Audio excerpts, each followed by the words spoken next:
numbers. She said, crime is down, before we got, now they can say crime is down. Crime is very much down. But what they did is they issued numbers. It's the best in 30 years. Not the best. It's the worst. It's the worst. It's much worse. And they gave phony numbers. And then they fired the man who didn't want to write the phony numbers. He got fired. And I guess that whole situation's under investigation because it's a very important thing, Pam. I mean, if they're going to give these phony numbers, it's a false feeling that you get crime, you have to do something about it. And you can't go around saying, oh, Washington, D.C. safe if it's not. It's going to be very safe very soon. It's very safe right now. You're going to go out, have dinner. People are going out all over the place. They're walking. I have people that work in government, strong, tough cookies. They can take care of themselves.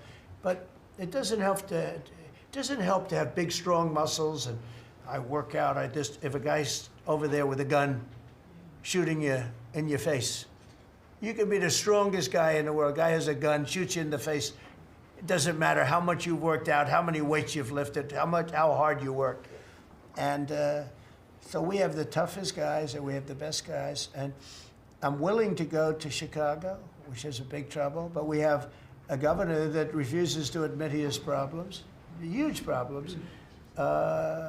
Baltimore, Wes Moore was telling me I want to walk with the president. Well, I said, I want to walk with you too someday, but first you got to clean up your crime because I'm not walking in Baltimore right now. Baltimore is a hellhole. And this guy, I don't even think he knows it. He's another candidate for president. Between him and Newsom, you got some real beauties, I'll tell you. But if we didn't go into Los Angeles, you wouldn't have the Olympics, in my opinion. You wouldn't have the Olympics. We went in, and the sheriff, the boss, said, thank God they're here. You could see his tape. He said, we were not able to control what was happening. That was the sheriff. And he said it loud and clear. And, they're suing us for going in and cleaning up crime. And yet their own sheriff said, on the first or second night, he said, we could have never handled. That was going to be, you were not going to have the Olympics or the World Cup, because that would be, there wouldn't be anything left. They shouldn't have lost 25,000 houses. The water was turned off from the Pacific Northwest. And I was after them in my first administration, turn on the water, turn it on. Nobody could have believed this could have happened. But they had no water in the fire hydrants. They had no water in the sprinkler systems that people put up in their ceilings. There was no water. And yet we have tremendous amounts of water. They send it all into the Pacific Ocean, trying to protect a certain little fish that's not doing well because it doesn't do well without water either. And it shouldn't be protected because it shouldn't be a protected species. But I think that's actually just an excuse. I actually think these people are sick. There's something wrong. So we send hundreds of millions of gallons of water a day into the Pacific Ocean. They turn a valve, and the valve heads out, and we turn the valve back. I actually had to do it using force. We turned the valve back, and now they have water, but not as much as they should have, because they should, and I'm telling Gavin Newsom by this conversation right now, turn the rest of the water on. Turn it on. So things are done that are so sad in this country. Lack of common sense. I like to say the Republican Party is the party with common sense. We're smart, we're sharp, we're this, that. They're smart, but they're radical left people. And they can't help it. They're very smart, but they're radical left, and they're destroying our country, but they're not going to destroy it anymore. So we picked up millions of people in the Republican Party. They lost millions of people. And I think we're going to do very well in the midterms. And I just want to say one other thing, and that's medicine. The cost of medicine all over the world is much cheaper than the United States because for years the world pushed us around, including our friends. And you go to Germany, you go to England, you go to different places, and you go to a store, and it's sometimes 10% of what we pay in the United States because they said, nope, we're not paying any more. You charge the United States. This went on for 25, 30 years. And I invoked favored nations. I said, I want to pay the same as they're paying. And Bobby Kennedy is doing a good job, and Dr. Oz is doing a good job. And I asked them, I mean, other than the basics that they're doing on autism and other things, which we got to solve that problem because it's crazy what's happening, it's out of hand. But this is the most important thing that can be done is favored nations, Bobby. And we're not talking about a 25% cut or 50. We're talking about a 1,500% cut. Because people go to Europe to buy drugs and they come back with drugs, prescription drugs, normal, not, I don't mean the bad drugs, I mean prescription drugs. Because you can buy them for 10%, 15%, 20% of what. So they're going to go up in price. And I told the countries, and I get along good with all of them. I mean, you could ask I get along good with all of them. But I said, you know, I told them, I said, you're going to go up a little bit because it's the world. It's the world. So more people in the world than we have. We're going to go down a lot, and they're going to go up a little. And it's called equalization. We're going to have equalization. So we pay the same price as the lowest drug sold anywhere in the world. And I think, Bobby, that's going to happen pretty soon. The companies are ready for it. They had to go for years. I was with a very great gentleman from Eli Lilly. I think he's an incredible executive. I mean, I'll mention the company and I'll mention him because we had this argument my first term, and then we had it in my second term. In my second term, I wouldn't stop until I won the point. And he threw up his hands. He says, you're right, I can no longer defend it. I can no longer defend that a pill that's made by Johnson & Johnson in a factory, in the same factory, in the United States versus a place in Europe or other places, including Canada, by the way, you could buy it for 10% or 15% or 20%, the cost of what we're paying, where we'd pay 5, 6, 7 times more money. He said, it's the hardest part of my job, defending that. I'm not going to do it anymore. I'm saying that we have to get down to business. And that's a great company. He's done a great job, and I appreciated it. And it really broke the ice because they were saying, well, we have to do research and development. Well, you have to do it for Germany and all these other countries, too. Well, they think the United States should bear it. I mean, I heard this stuff, and I finally said, it's over. Now, you have to have somebody that can get these countries to do it. I told them, if you don't do it, we're going to charge you a 25% tariff on everything you send into our country. That's much more money than what we're talking about. Then we have to get the drug companies to do it, and they'll do it because we have tremendous power over the drug companies, too. So we're going to get it done. I just hope we get it done fast, Bobby, because this thing should go fast. But we're going to get the cost of medicine is going to be 1,000%. Think of that. Not 2%. And I'll just tell this last story. When I was in my first term, in my last year, I was so proud of myself because drug prices went down for the first time in 28 years under my administration. You know how much it went down? 1/4%. And I was so proud of that. And I held a news conference, I think you'll be able to find it, congratulating myself and my administration because for the first time in 28 years, drug prices went down. 1/4%, that little tiny, but it still went down. And I thought it was great.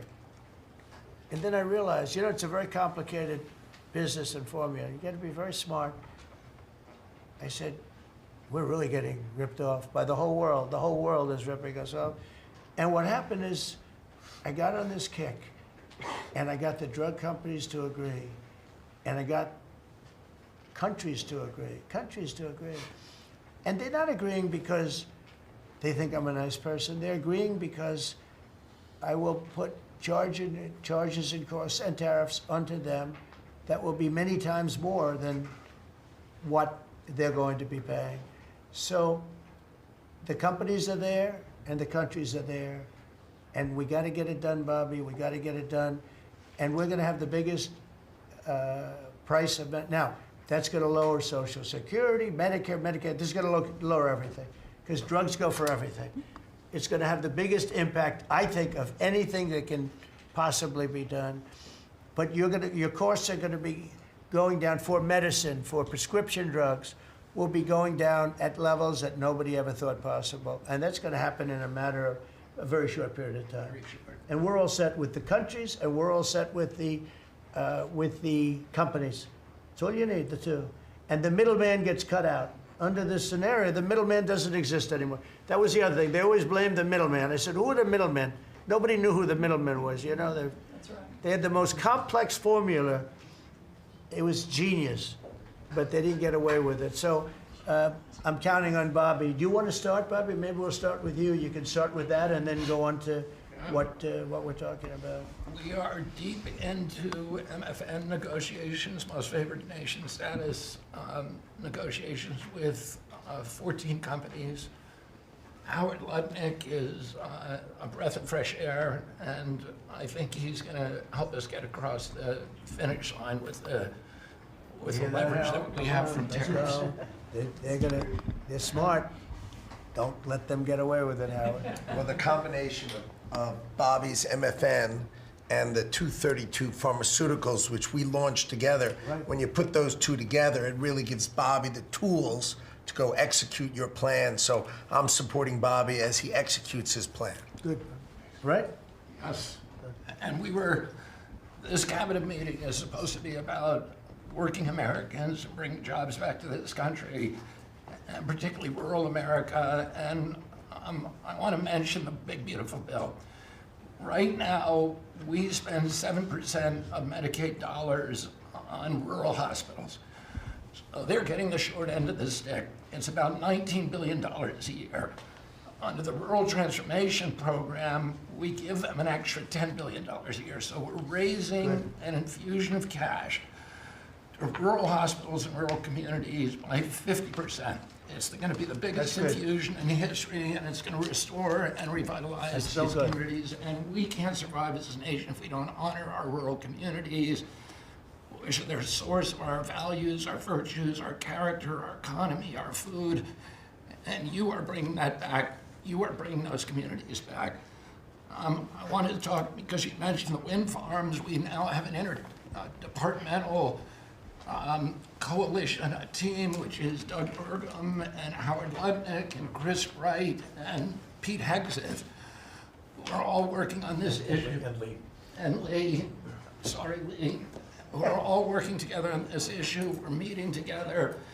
There are right now 11 wind farms planned that were launched during the Biden administration. Between Maine and Virginia, it's 1,130 towers. These towers are twice the size of the Washington Monument. The blades on them They're are, massive. It's so crazy. the Go ahead. blades are 350 feet long, one blade. One of these blades blew up on Nantucket last summer, and the water was filled with shards of glass, of sharp glass, so it's dangerous to swim. They had to close the beaches, but they have indemnified themselves so the local communities can't sue them. None of these projects are bonded. If you build an oil derrick in the Gulf, you got to put a bond down. There's no bond for dismantling them, and that's one of the tools that Doug is now using to challenge some of these projects. None of the cost of energy from these projects is 39 cents a kilowatt hour. The average cost in this country is 17 cents per kilowatt hour. And natural gas is 3 cents. Right. So it is the most expensive energy. I've been representing commercial fishermen for 40 years. They are so excited about what you're doing, Mr. President, because their fisheries are being wiped out. As soon as they begin construction, the groundfish fisheries just disappear. The fish leave the area. They've killed 160 whales in the last 2 years. So they're wiping out the whale population, the Atlantic whale population, the big whales, the minkies, the gray whale, or the humpback whales, the right whales. And you are going to save the whales on the East Coast because of this. And you're going to save these economies that are based upon commercial fishing. I'll say one other thing about fishing. We are now, the South Asian nations are now dumping shrimp on our country. The shrimp is heavily contaminated. We just stopped a shipment that was contaminated with cesium-157, which is radioactive. They're farming these shrimps, and they use bactericides and antibiotics and all kinds of chemicals, and the shrimp are so contaminated that the European nations won't take them, so they're dumping them all here, and they're putting out of business. We have the most sustainable, highly regulated fishery in the world. What our fishermen do is a good thing. And all of the trawlers in the Gulf and Alaska are being shut down because we're getting shrimp dumped here. So we have now increased FDA inspections of shrimp to make sure that Americans are not buying and eating contaminated shrimp and putting our shrimpers out of business. I talked just very briefly, we have an historic agreement on pre-authorization. We brought together 80% of the insurance industry, which has agreed to, for 80% of diseases and injuries, give immediate pre-authorization so that when you go to your doctor's office and he prescribes you a new knee or whatever it is, you will immediately know whether your insurance company is going to pay for it. This is an historic agreement. People have been trying to do it for decades, and we, because of your leadership, brought the insurance industry together and got them to voluntarily agree to do this. Similarly, we've made another historic agreement with personal health records. The 60 biggest tech companies in our country have all agreed to allow Americans for the first time access to their personal data, which they own, which these companies have been monetizing without permission. You're going to be able to see by next year all of your health records on your cell phone. It's going to save lives. It is going to fuel an infusion of technology into that space where people can access those records. They can compare their diet to what they personally need, and we'll have personalized medicine. We are doing price transparency. You passed this during your first term, and then the Biden administration refused to enforce it. We've now brought in HHS, under your leadership and my leadership, more enforcement actions than during the entire 4 years of the Biden administration. Right. So we're going to have that kind of price transparency. I'm working with Linda on forcing medical schools and the MCATs, the people who administer the MCATs, the people who do accreditations, to put nutrition into medical school education. Right now, 25% of the doctors in this country do not feel competent to give nutritional advice. 70% of diabetes cases can be reversed or ended if you just change people's diets, and the doctors don't know how to advise it. They only know how to prescribe the drugs. We are going to change that, so if you come out of a medical school under the Trump administration, you are going to know about diet. And then finally, most importantly, the Pete and Bobby Challenge. I want to give an update.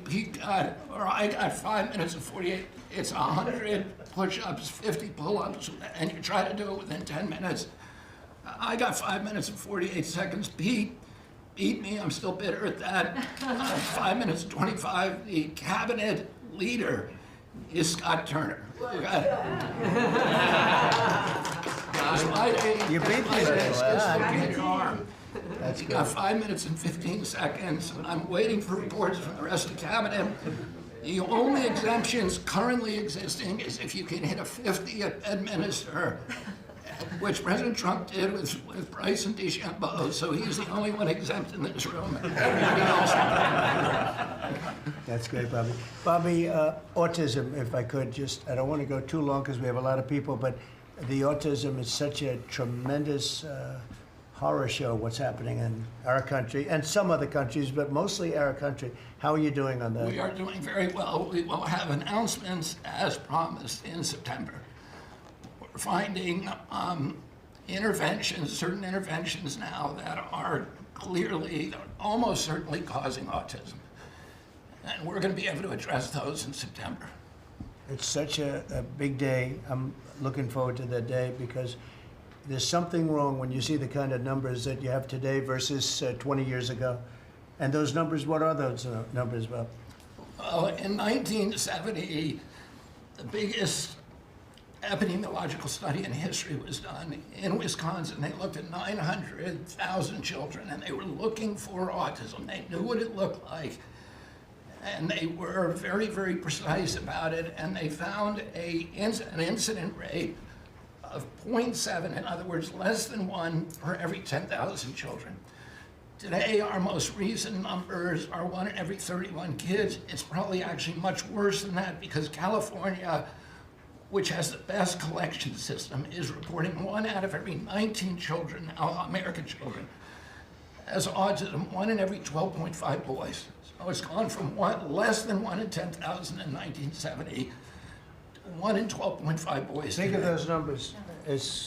So there has to be something artificially causing this, meaning a drug or something. And I know you're looking very strongly at different things, and I hope you can come out with that as soon as possible. We will. So 1 in 10,000, and now it's 1 in 31 or 34 or 12 if it's a boy. Can you imagine that? 1 in 12. That's for a boy. 1 in every 12.5 boys. It's not even believable that that could be. And that was 1 in 10,000 not so long ago. I've been hearing these numbers, and they get worse and worse every year. There's got to be something. I think there's nothing, including favored nations and everything else, there's nothing that can be, if you can find out the reason that that's happening, and I know we're gonna do some things. I think it's, We I will think, have that answer I think for we, you. I think we maybe know the reason, and I look forward to that press conference, to be with you on that press conference. That's going to be a great thing. Thank you, Bob. You're doing a great job. Linda, how about it? And we want nothing less than $500 million from Harvard. Don't negotiate, Linda. They've been very bad. Don't negotiate. Go ahead. All that's working well. Mr. President, thank you very much. Since we are focusing today on Labor Day, and I know that Kelly and Lori are both going to echo some of the things that I'll say as well, we are really focusing, on our workforce. But what I'm finding with great joy around the country is that states really are being innovative and working more with middle schools and with high schools to make sure that we are having hands-on learning. There are pathways to jobs that are happening now. And if we see more and more of our community colleges working with our middle schools and our high schools so that high school students are graduating not only with a diploma, but a certificate that they have worked with, perhaps with a Toyota or another company that is coming in, public-private partnerships. And they're learning on the job so that when they graduate from high school, they're ready to go into the workforce, because we know with all of these wonderful jobs that are coming back into the country, through AI, through just our normal jobs, we need electricians, HVAC operators, etc. If we don't have this training, we're not going to have the workforce we need for all these wonderful jobs. So governors are really excited about this prospect.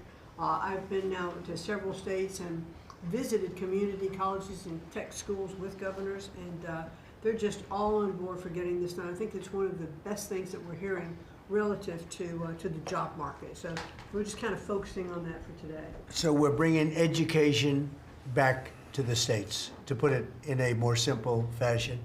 We're going to let the states educate our children again. And, we're rated out of 40 countries, we're 38, 39, or 40. So obviously, it's not working what they've been doing for the last 30, 40 years.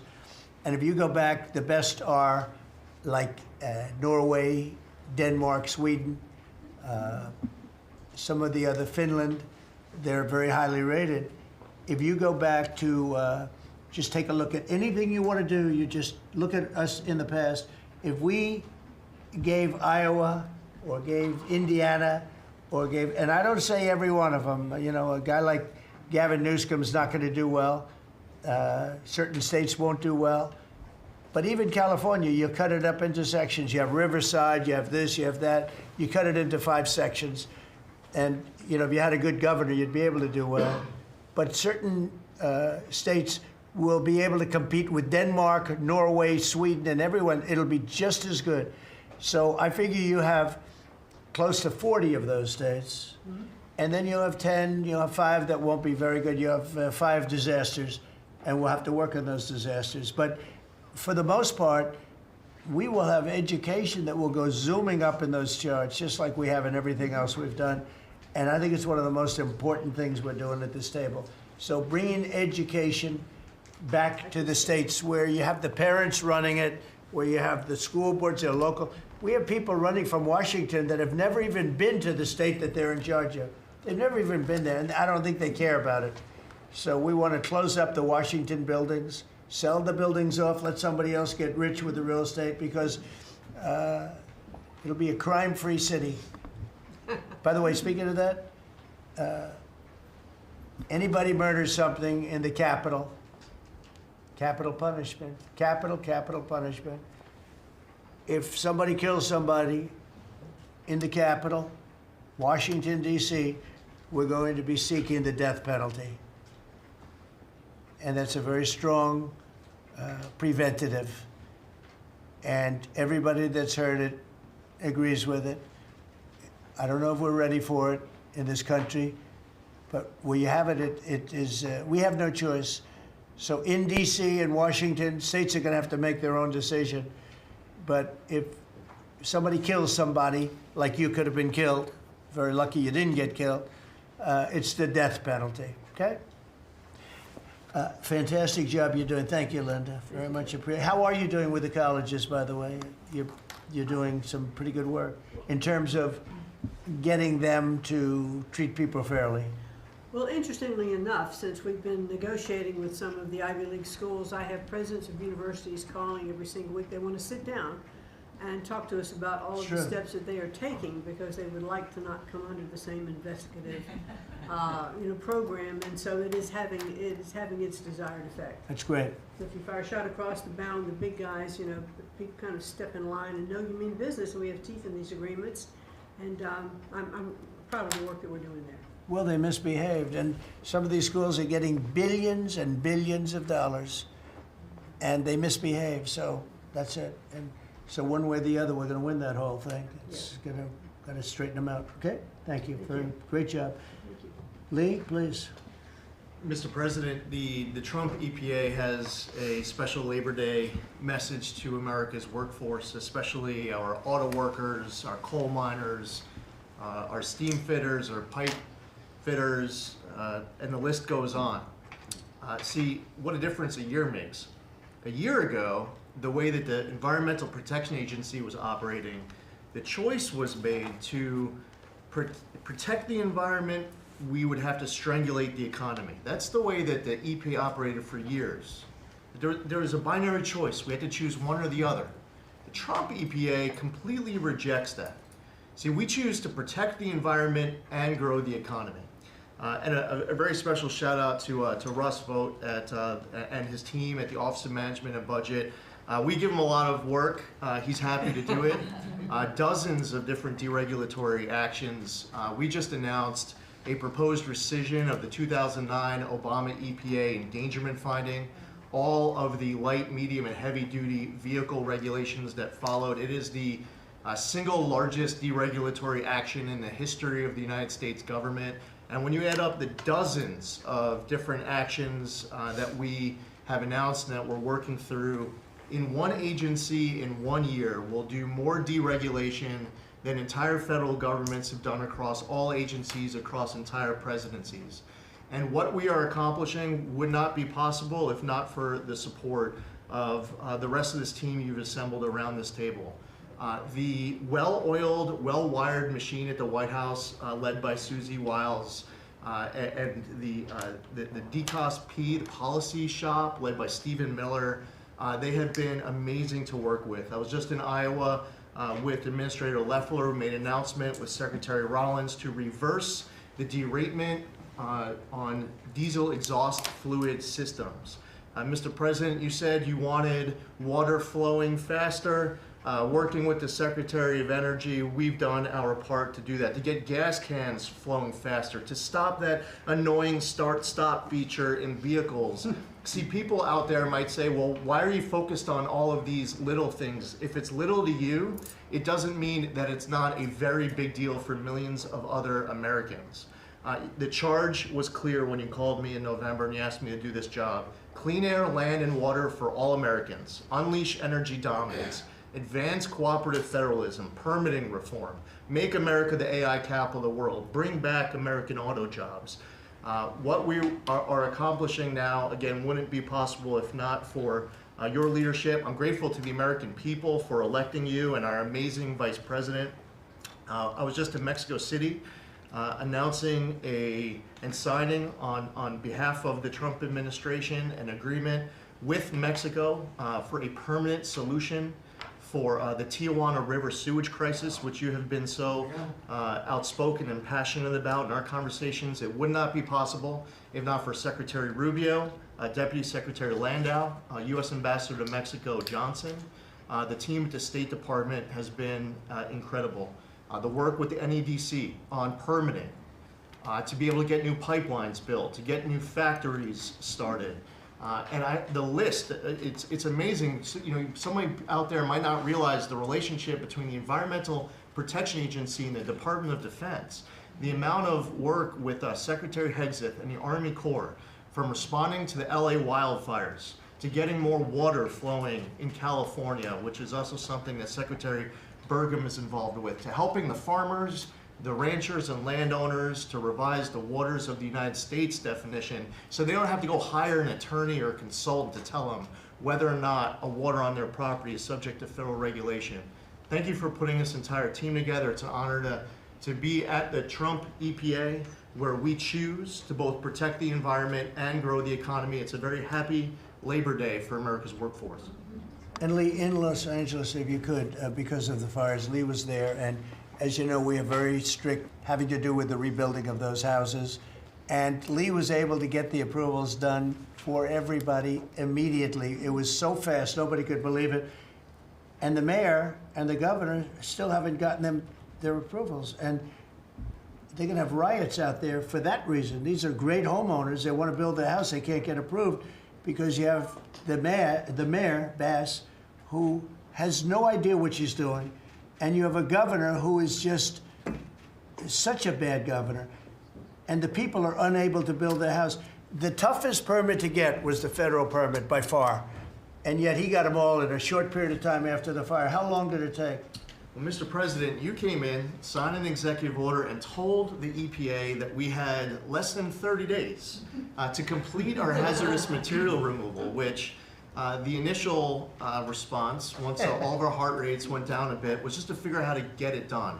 We got it done in just less than 30 days. The Army Corps of Engineers then comes in for the debris removal.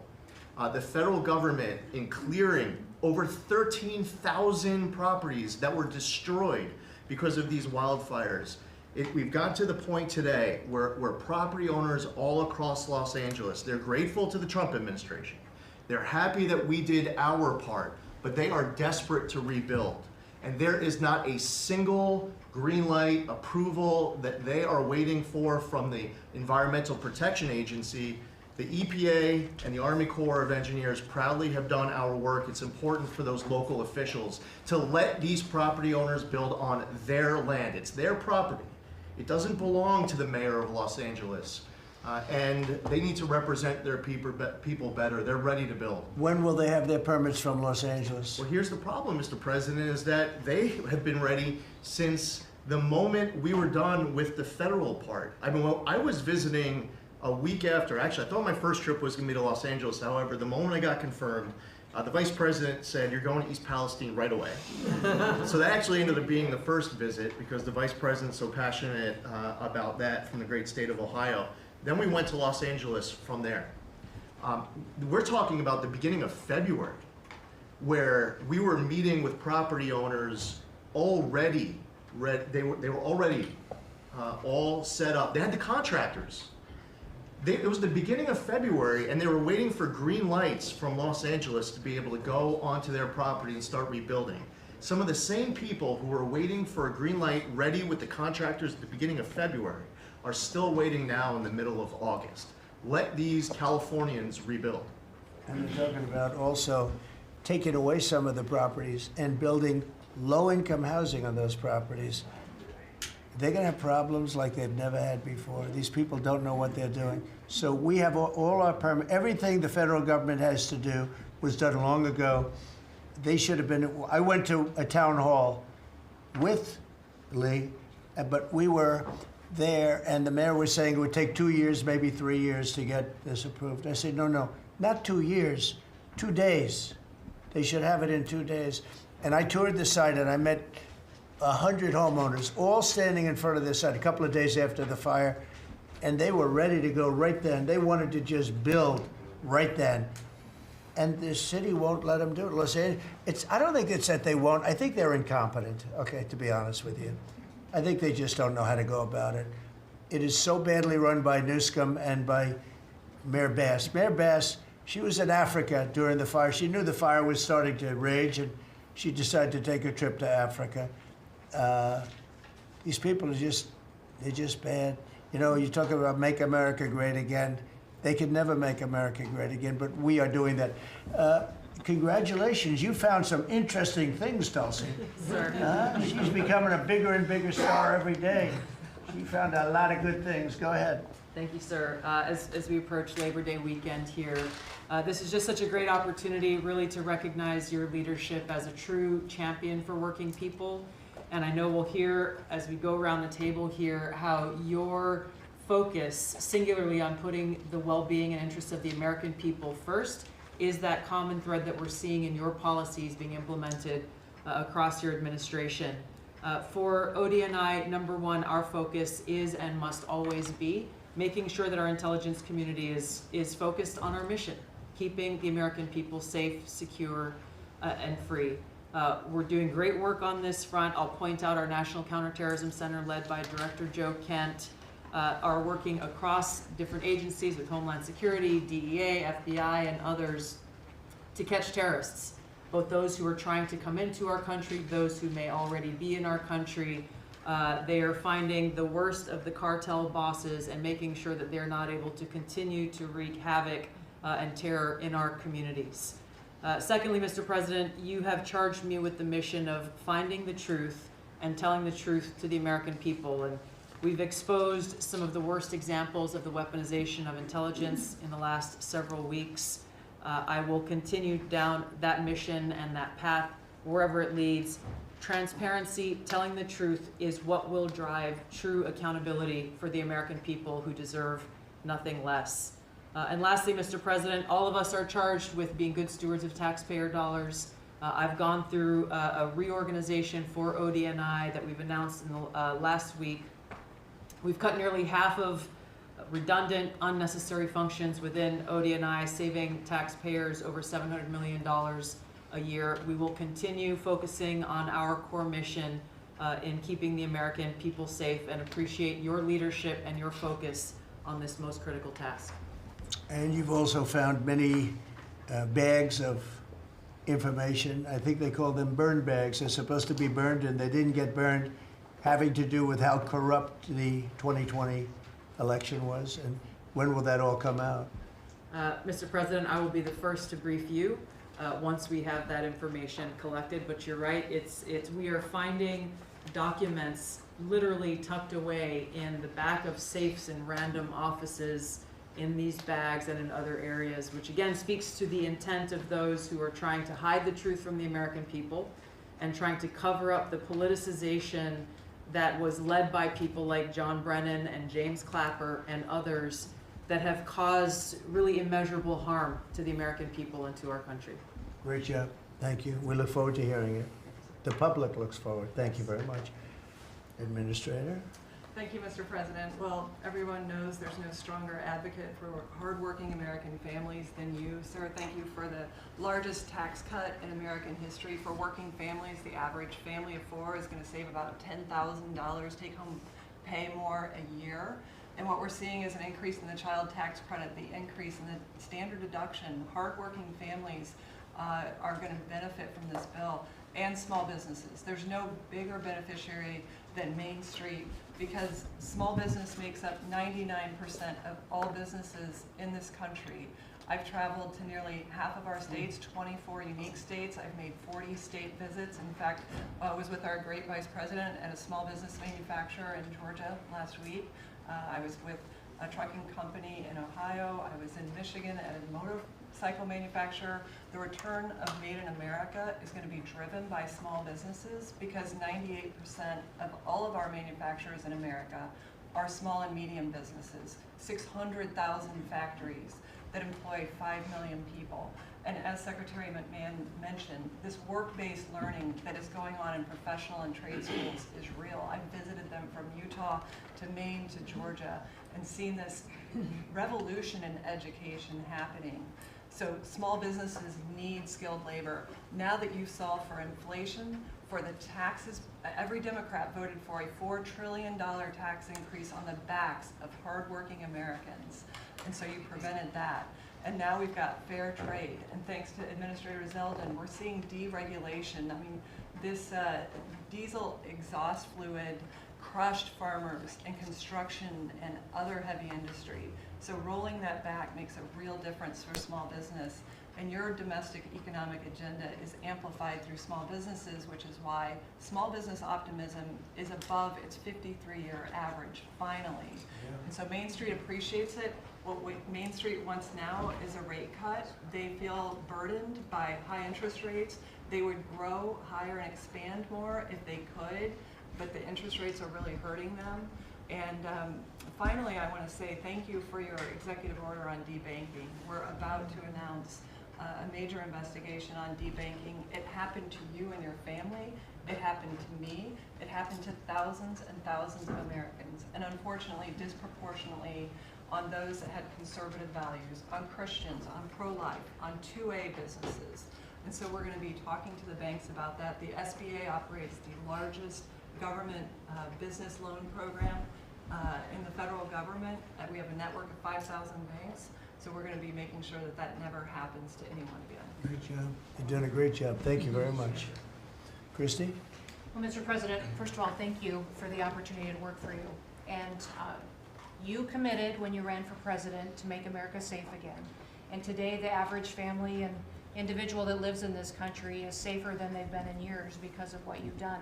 We've got 3 months in a row now with 0 illegal aliens coming into this country. And I want to thank Pete and the Department of Defense for all of their help. They're down at the border with us still, helping us keep that border secure and make sure we know who's coming into this country. You've arrested and brought to justice hundreds of thousands of illegal aliens, criminals that have perpetuated violence against American people. Sir, you've had 1.6 million people voluntarily go home to their home countries that were here in this country illegally. Because of your strong message and you enforcing the law, they decided to go home on their own so that they could come back the right way someday and be American citizens. But what I think is one of the most remarkable statistics is that under Joe Biden's administration, 88% of new jobs went to foreign-born individuals. Under your administration, 2.5 Americans have jobs today that they didn't under the previous administration. And they have those jobs because you created opportunities. You made this country safe.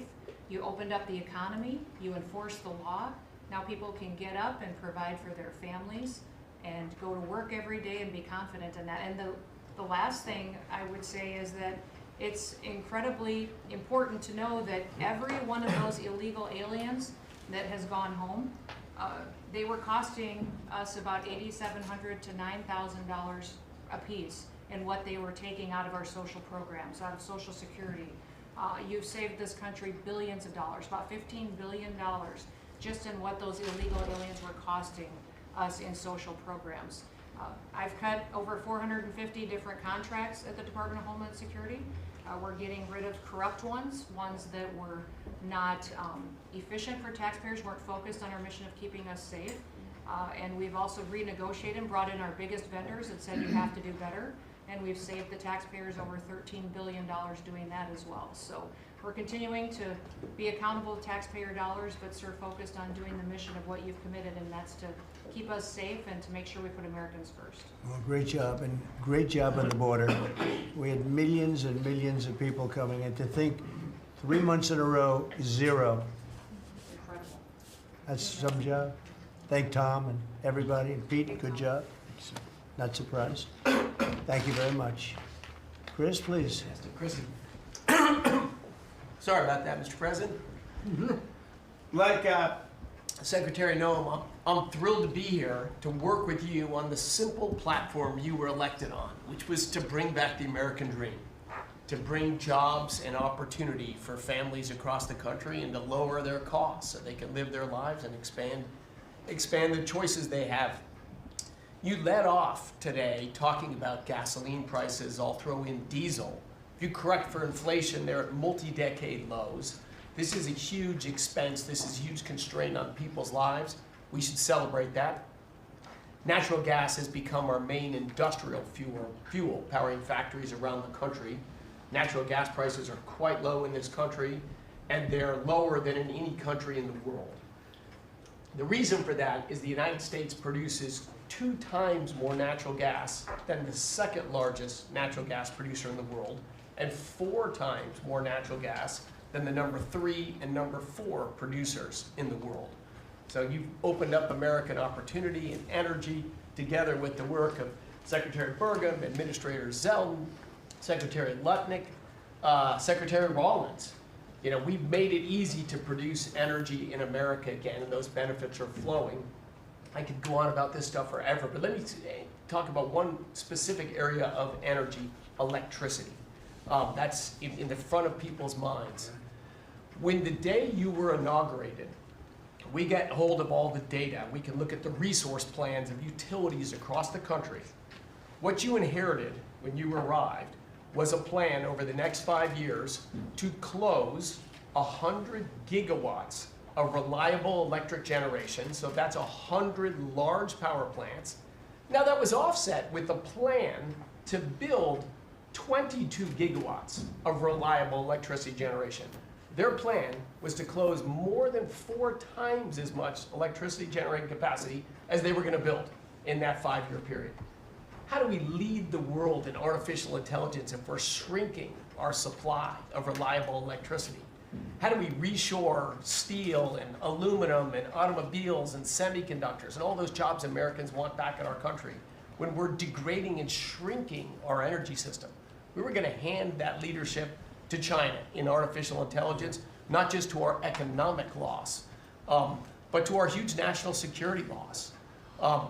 Your team around this table, and almost everyone around this table is involved in it, is just to completely pivot dramatically. We're stopping the closure of all these plants way before their retirement date. Some plants get to their end of life. That's a small percent of the planned closures. Most of those were just political nonsense at the cost to American taxpayers. So we have rapid new construction of power plants under in the United States.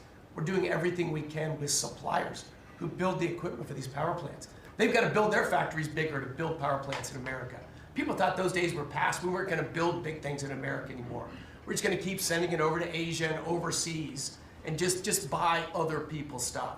Totally nuts economically, totally nuts for national security, and of course crushing for working Americans, particularly Americans that work with their hands. But we are seeing a revitalization of those people, of that optimism. You showed that picture of that plant being built in Arkansas, dozens of those under construction, just in artificial intelligence. But the reshoring of steel, of aluminum, of plastics, of fertilizer, semiconductors. Like this, America's the land of opportunity. How did we get to become this awesome nation? Because we believed in the American dream and we leaned in on it. But the wealthy in our country and the coastal elites that live away from where stuff's actually made, they just lost their way, and politicians just let them have it. Your tireless campaign and your relentless messaging made people realize the American dream isn't dead. It's just been smothered, and we're unsmothering it and setting it loose. God bless your efforts. God bless your assembly of this team around this table. We're bringing the American dream back. Yeah, thank you, Chris, very much. Great job you're doing. Appreciate it. Lori, please. Mr. President, everybody here who spoke works at the Department of Labor, clearly, which I love. They have all the correct talking points, but I think that's a testament again that we are all working together every single day. We talk to each other often, and the workforce, the skilled workforce, the education factor, retirees, it's been so important because they all touch the Department of Labor, and I have the opportunity to work with every single one. If you all haven't stopped by the Department of Labor, Mr. President, I invite you to see your big, beautiful face on a banner in front of the Department of Labor, because you are really the transformational president of the American worker, along with the American flag and President Roosevelt, because we're bringing business and labor together. And I was so honored to unveil that yesterday, and everybody is taking note of that. You also mentioned crime, and I think it's been important for my colleagues to recognize that now American workers can return to work and feel safe. That business owners aren't shutting down their businesses because they're afraid they can't protect their workers, and now it's open for business again, and it's starting right here in our nation's capital. Many things have been mentioned about consumer confidence up, unemployment is holding steady, and more than 2 million net jobs for native-born Americans has been key under your leadership. 84% of the workforce and jobs has been produced by the private sector. I think that was the mission of this administration and the Department of Labor. And I will continue to say for a little bit longer until I heard you today, the one big beautiful bill, because it equals one big beautiful workforce. And Congress passed this legislation. It probably will be the single most important bill that they did sign, because it is protecting our American workforce by expanding Pell Grants and child care and reduction in taxes, so they can keep more of their hard-earned dollars. I am at the Department of Labor announcing $30 million in grants for our skilled workforce, that I have an MOU with Secretary McMahon. I have an MOU with Administrator Loeffler. That's important to share the data points on how important this is. In June, we awarded nearly $84 million in grants for the capacity of what? Registered apprenticeships, an executive order to have 1 million active apprentices across this nation, where we've already registered 185,000 since in the last few months. One of the other things that we have done is the Biden administration's guidance on cryptocurrency, and thanks to you and your leadership on that, we've rolled that back. And of course, we're going to see the 401k, the investors in our alternative assets. That's been key through the Department of Labor to work through. Partnering with our agencies, again, as I mentioned before, is important as we work together. I have visited, I'll be 31 states on my 50-state tour by the end of this month. I'm headed with Secretary Duffy, with the South Korean President Lee today, as we move through the shipbuilding. We will do that in Philly, and then I'm off to New England to talk to those states about how important the apprenticeship program is. But while I visited Hexel in Salt Lake City, 100% domestic carbon fiber for the Department of Defense as they produce. They are announcing another $1 billion investment per your executive order on advanced manufacturing. So it is working. Everything that you have been saying since you were elected and since we all can put into play has been working. Ohio, McDonald's is investing 375,000 new jobs. The shrimpers, I visited as well, and they need our help in protecting that industry for our American fishermen and shrimpers. In Minnesota, I toured Cambria. When we're talking about quartz countertops, all made in America. And again, in Oregon, where we are expecting a crackdown. Thank you for what you are doing with your agents on ICE, and thank you for the prosecution that I hope you will come to Portland, Oregon and crack down. But while there are still good people, I was able to visit Buckeye Pacific, really a trading floor for the timber industry. So we still want to focus on great, hardworking American businesses. Mr. President, I couldn't be more excited to ring in Labor Day in Erie, Pennsylvania for the Labor Day Parade. I will be there to welcome it. It is an honor to serve this country. It is an honor to serve under your administration as the Labor Secretary, and we will kick off, and Republicans will own Labor Day again, not Democrats. We will own it because we are, and you are the president of the American worker. So thank you for everything that you've done. Thank you very much, Lori. Absolutely. You're doing a fantastic job, and I will tell you that Lori was recommended by the Teamsters. And I said, that doesn't really work, does it? And it turned out to be one of our best choices. So I just want to thank you and Sean, who, as you know, recommended you very strongly. You've really turned out to be a gem. Thank you. I was able to talk to the president on the phone the other day. He called and we visited, and he said, but I know that you were, you know, a little bit middle of the road and not so sure. I said, Mr. President, I have been a Republican. He's like, what? Wait, what? Now I like you even more. So, You're doing a great I job. appreciate it. Thank you, Lori. Thank you. Thank you. Pam? President, I'm working with everyone around this table almost daily on legal issues that we're winning on. But today, because it's Labor Day, President Trump, if I could focus on public safety. Not only domestic, but from our foreign adversaries. And Secretary McMahon, I know you know, kids are out of school this weekend. It's Labor Day. And Secretary Duffy, you know, our highways are going to be packed with travelers coming to not only our nation's capital, but all over this country. We're also going to have boaters, Secretary Duffy, right, on our waterways. It is illegal to be under the influence and on a boat. So get a designated boater if you're out on our waterways, whether it's the Potomac or the Gulf of America or the Pacific. Wherever you're out this weekend, people need to be safe. And on an international level, Secretary Rubio, thank you for all your help on everything we're doing, and everyone around this room. But yesterday, there was a big, big win.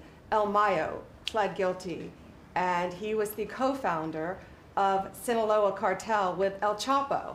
And there's even a Narcos Netflix series about these guys. Well, now we know the ending. He's going to die in an American prison.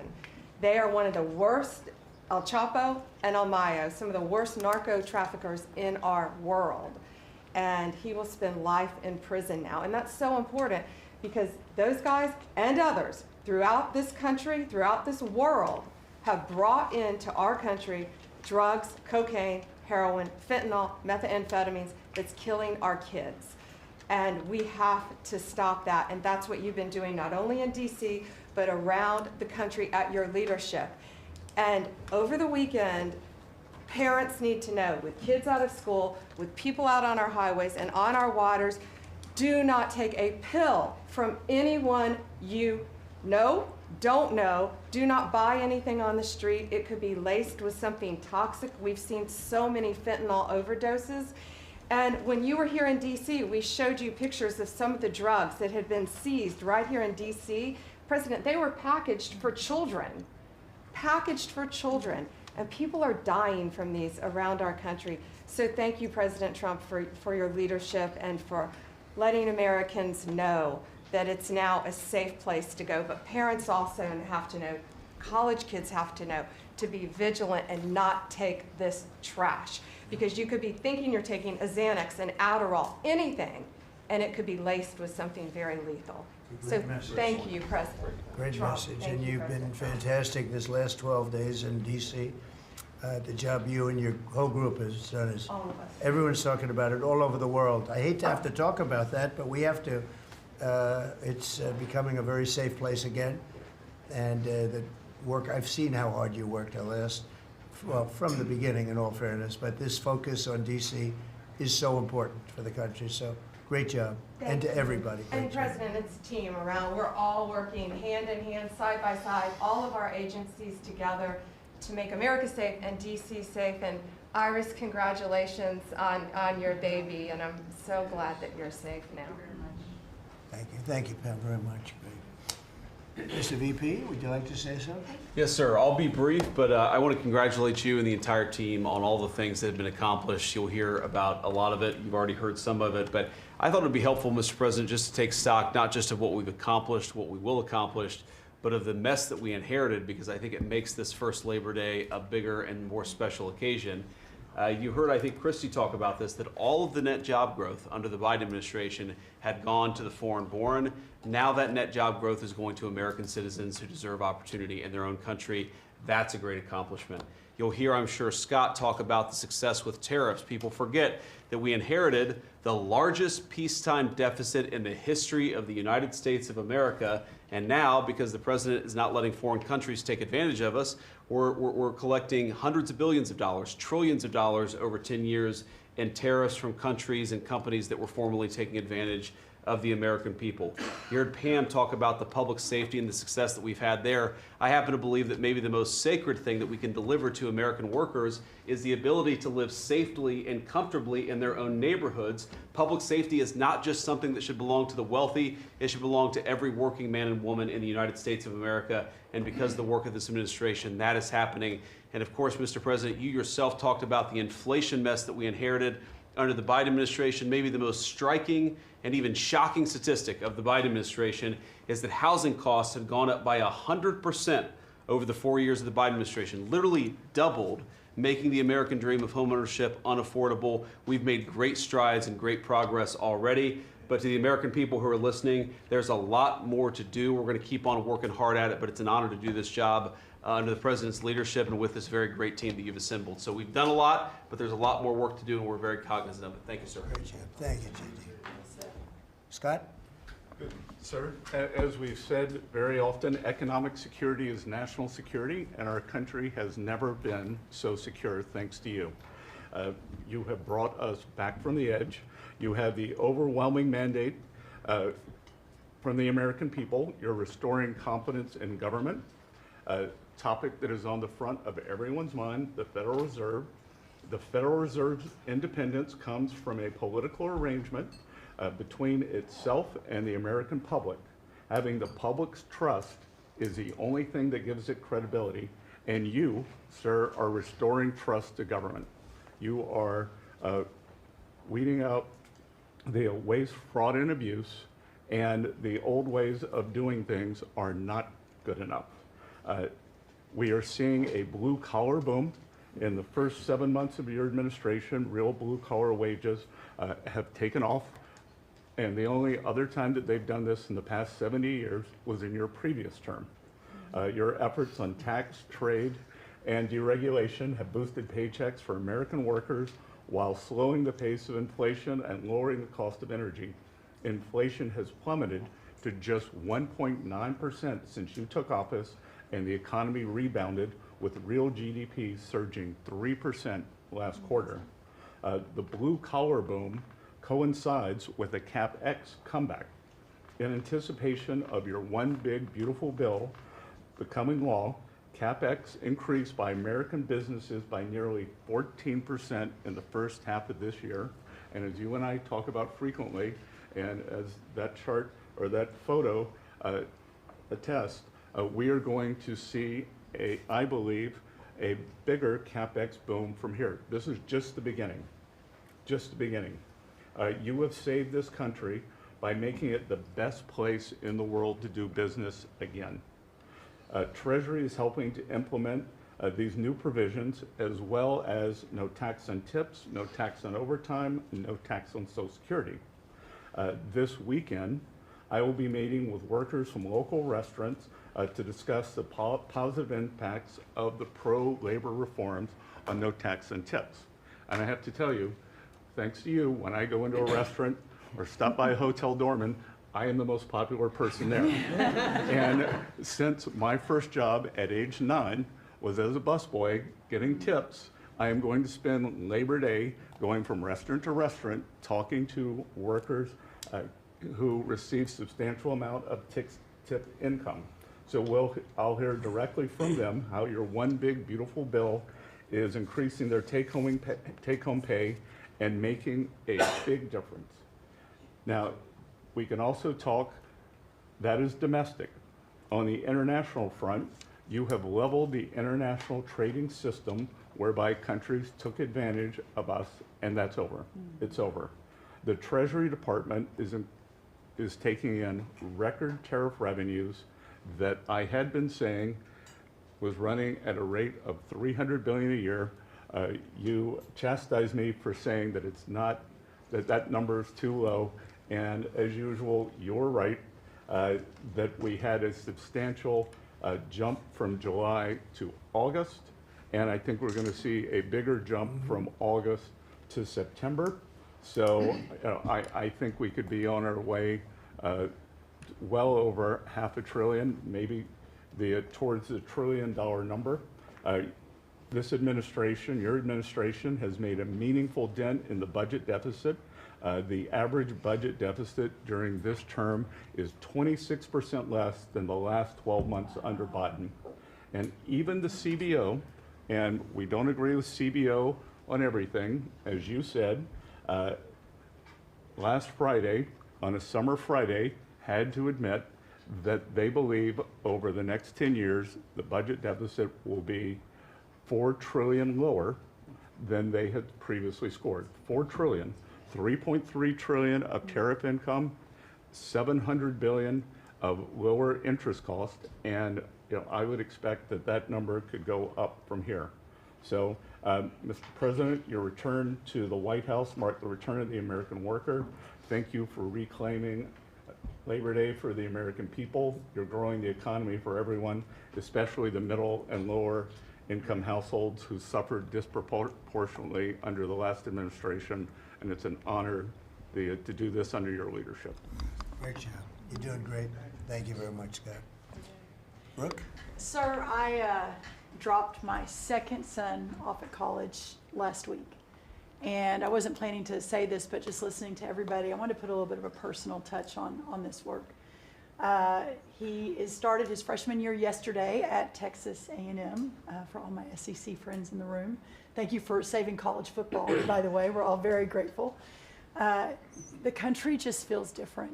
It just feels different. There's such a optimism and a love.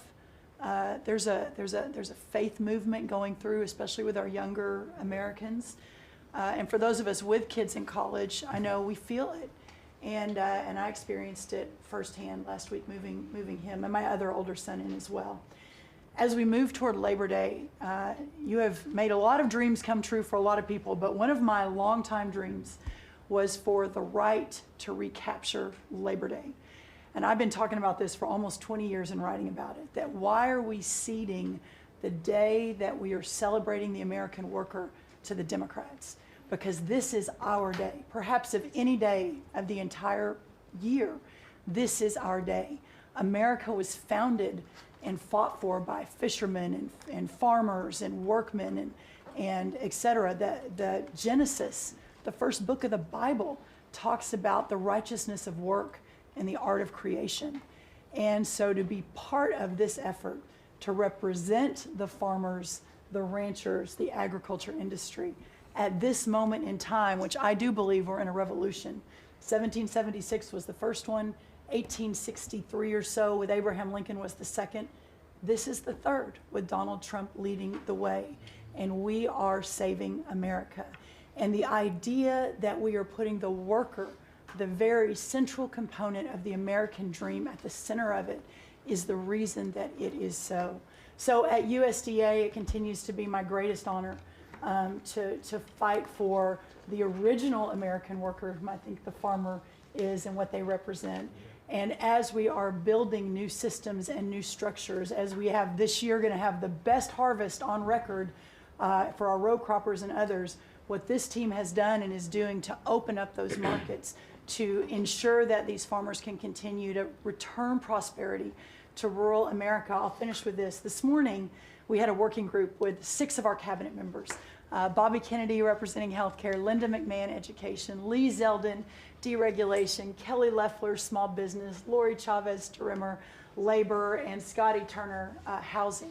And how you leading the way in your vision, how that will return the golden age to rural America, to the very fabric of our country.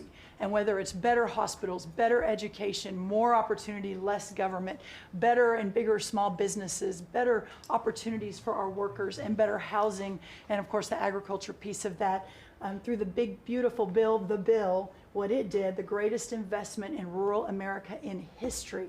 And now the opportunity to effectuate that is, again, a game changer, a country saver, and what a joy to be able to do it under your leadership. So thank you, sir. Really good. Thank you.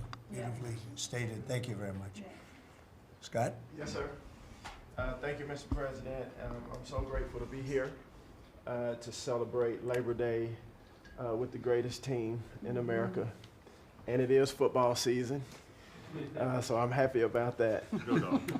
But Mr. President, I want to say thank you for, as Brooke said, reclaiming Labor Day. And you've been a tremendous champion for the American worker. I come from a hard-working family, as many people around this table do. And so thank you for helping us to change the conversation.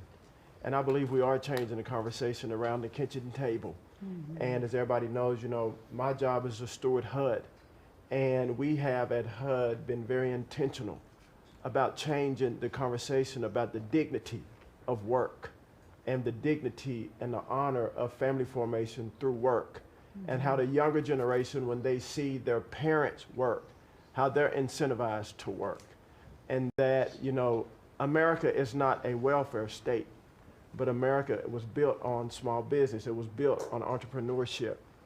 And so as it pertains to housing, we're being very focused on that, and even some that receive HUD funding to make sure, like our Section 3, when you receive HUD funding, that you are given opportunities for the most vulnerable Americans that you serve to have work, to have opportunities to work, to have work requirements. Work requirements are not a bad word, that's a great word.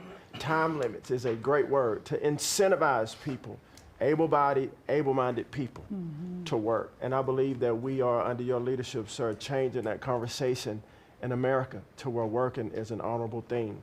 And Secretary Wright talked about revitalization. Revitalization means to bring new life.